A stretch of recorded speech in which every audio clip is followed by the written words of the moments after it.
சொர்க்கத்தில் நிச்சயமா போக முடியாது. அல்லாஹ் மலக்கு அனுப்பி வச்சானா, 2 பேர் ரூஹை வாங்கன்னா, 2 பேர் ரூஹை வாங்க, 2 பேர் மௌத்தாக்கப்படுகிறார். சமகாலத்திலே அல்லாஹ் ரூஹை வாங்க சொன்னா, மௌத்தாக்கினா.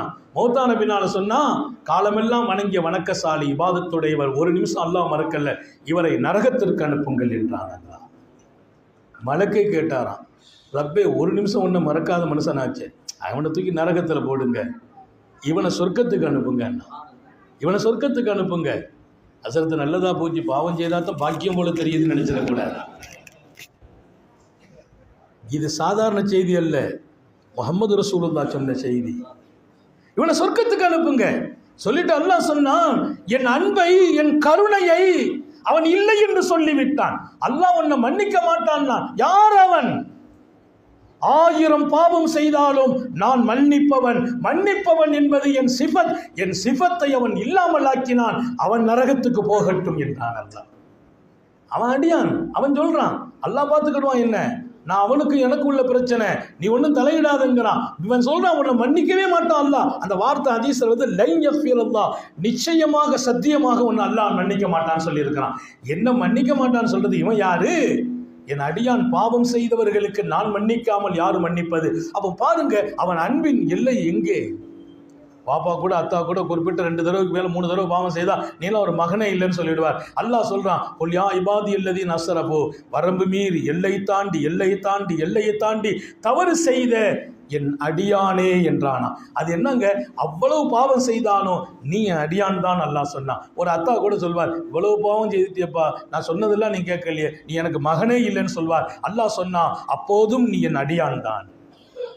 அவன் அன்புக்கு எல்லை இல்லை, அவன் கருணைக்கு எல்லை இல்லை. அவன் அன்பிலும் கருணையிலும் தான் நம் வாழ்ந்து கொண்டிருக்கிறோம். அப்படிப்பட்ட பாக்கியம் நிறைந்த அந்த கருணையின் வெளிப்பாடு தான் அல்லாஹ் நமக்கு பெண் மக்களை கொடுத்தான், அந்த பிள்ளைங்களை ஓத வைக்கிற வாய்ப்பை கொடுத்தான். இன்னைக்கு சனது பெற்று கண்குளிர்ச்சியான இடத்தில் நிற்கிறாங்க. சனது பெற்ற ஆலிமாக்களுக்கு சொல்லுகிறேன், அல்லாஹ்வின் நினைவில் வாழுங்கள், அவன் சிந்தனையில் வாழுங்கள், அவன் நினைவை உலகத்தில் உருவாக்குபவர்கள் உங்கள் மடியில் வளரட்டும். 1000 வலிமார்களும் சூஃபிகளும் ஷேகமார்களும் இந்த உலகத்தில் பிறக்கும் போது ஷேகாக பிறக்கவில்லை, பிறக்கும் போது வலியாக பிறக்கவில்லை, பிறக்கும் போது பாக்கியமுள்ளவங்களா பிறக்கவில்லை. அவர்களின் தாயின் மடியில் வளர்ந்த வளர்ப்புக்கு பின்னால் அல்லாஹ் அவர்களை வலியாக தேர்ந்தெடுத்தான். நிறைய சாலிஹீங்கள் தாயின் அரவணைப்பில் உருவானார்கள். அப்படி ஒரு அழகான அரவணைப்பை நீங்கள் கொடுக்க வேண்டும்.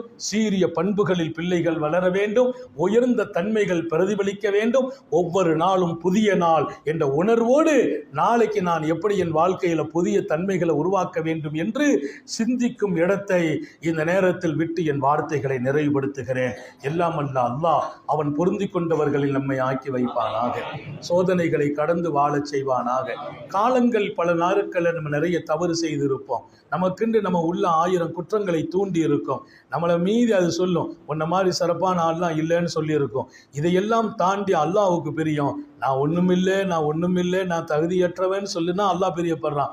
அப்போ நம்முடைய நப்சு கூட சில நேரத்தில் அல்லாஹ்வுடைய அன்பை விட்டு நம்மளை தூரமாக்க முயற்சித்து இருக்கும். அத்தனையும் மன்னித்தவன் அன்புக்குள்ளேயே நம்மை உட்கார வைப்பானாக. அவன் கருணையில் நான் எப்போதும் நீடிக்க நமக்கும் நமது குடும்பத்திற்கும் தௌஃபீக் செய்வானாக. மௌத்து வரையிலும் முடங்கி விடாமல் பாதுகாப்பானாக. ஆஸ்பத்திரி வாழ்க்கையிலிருந்து, அதன் செலவு சிரமங்களிலிருந்து நம்மையும் நமது குடும்பத்தையும் நமது மனைவி மக்கள் பேரன் பேத்திகளையும் நமது மனைவி மக்களினுடைய குடும்பத்தையும் அல்லாஹ் பொருந்திக் கொள்வானாக. ஹயாத்து வரையிலும் நின்று வணங்க தௌஃபீக் செய்வானாக. கருணை உள்ள ரப்பு நாம் பெற்றெடுத்த பிள்ளைகளை கண்குளிர்ச்சியாக்கி வைப்பானாக. நம்முடைய பிள்ளைகளின் இல்மிலும் கல்வியிலும் ஈமானிலும் அமலிலும் ரிசுக்கிலும் அல்லாஹ் பரக்கத் செய்வானாக. நம்ம பிள்ளைகளுக்கு உரிய காலத்தில் பொருத்தமான ஜோடிகளோடு திருமணங்களை நசீபாக்குவானாக. திருமண வாழ்க்கையில் கணவன் மனைவிக்கிடையே சண்டை இல்லாம, சச்சரவு இல்லாம, பிரச்சனை இல்லாம அன்பு தழும்பி வாழ்கிற நசீபை வழங்குவானாக. நபியின் சுன்னத்தில் நின்று வாழச் செய்வானாக. குழந்தை இல்லாதவர்களுக்கு குழந்தை பாக்கியங்களை வழங்குவானாக. நீண்ட நெடிய நாட்கள் நோய் நொடிகள் இல்லாமல் உடல் ஆரோக்கியத்தோடு மன நிறைவோடு இன்பத்தோடு அல்லாஹுவை நின்று வணங்கி வழிபட்டு வாழும் நசீபையும் பாக்கியத்தையும் எல்லாம் அல்ல அல்லாஹ் உங்களுக்கும் எனக்கும் நம்மை ஈன்றெடுத்த தாய் தந்தையர்களுக்கும் நமது மனைவி மக்கள் உற்றார் உறவினர் யாவருக்கும் கொடுத்தருள் புரிவானாக. நமது வியாபாரம் தொழில் ரிசுக்கை ஹலாலாக்கி பரக்கத் செய்வானாக. கஷ்டம் இல்லாமல், நஷ்டம் இல்லாமல், அழிவில்லாமல், அவமானம் இல்லாமல் இந்த வாழ்க்கையை தொடரச் செய்வானாக. கண்மூடி திறக்கும் நேரமும் அவனை மறக்காமல் வாழச் செய்வானாக. விடும் மூச்சும் எழும் பேச்சும் அவன் சிந்தனையாக்குவானாக. ஓடும் இரத்தத்திலும் அவன் அன்பு கலந்து ஓடச் செய்வானாக. நாம் செய்த குற்றங்களால், குறைகளால் தீய சக்திகள் நம்மை ஆண்டு விடாமல் பாதுகாப்பானாக.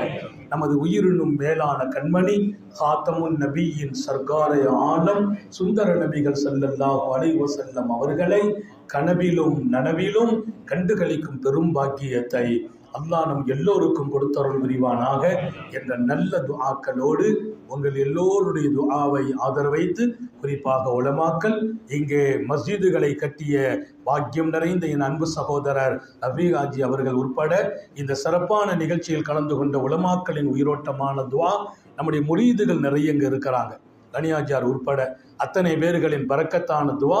இன்னும் ஒரு பக்கம் ரொம்ப நான் மன அளவில் பிரியப்படுவது, இங்கே நடந்து கொண்டிருக்கிற இந்த நிகழ்ச்சிங்கிறது கிட்டத்தட்ட 2